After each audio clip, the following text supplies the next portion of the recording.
Today I messed up, reading a manuscript my ex-girlfriend wrote. A few days ago I, 28 male, got an email from my ex-girlfriend, 25, with the subject line, "I did it, thanks to you."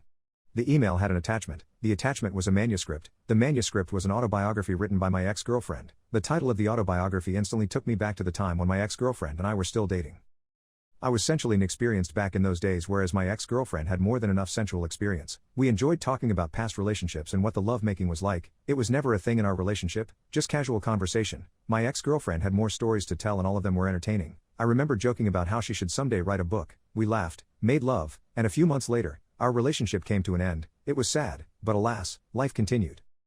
We're now back in the present. I finished reading the manuscript an hour ago. There were 72 chapters. Each chapter was about an individual person my ex-girlfriend had known sensually. No real names were mentioned, only character labels, like the surfer, the biker, the jock, the older man, etc. Some of the stories and characters I actually remembered based on the details my ex-girlfriend shared with me during our relationship. Others were totally new, but new or not, it was fun to read, until I made it to chapter 39, my chapter, The Turtle.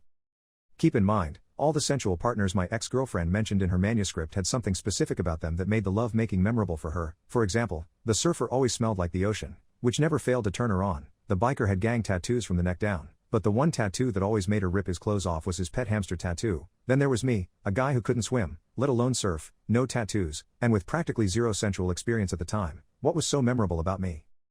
Well, according to my chapter, the answer was my adorably small schlong. My ex-girlfriend described how she had almost forgotten what it felt like not to choke during oral. Before she met me, she compared my schlong to the head of a baby turtle, thus my chapter and character name, based on what I was reading. Not only did I have the smallest schlong compared to all the other people she's dated, but I also had the only schlong that somehow managed to look too innocent for lovemaking. It didn't come across as if my ex-girlfriend was purposefully trying to insult me, but come on, I think most people can understand what a sensitive topic schlong size can be to any guy who's not hung like a horse. I still need to contact my ex-girlfriend and provide my feedback, but I'm gonna need some time to process what I read. It's not every day someone writes a book about your small schlong.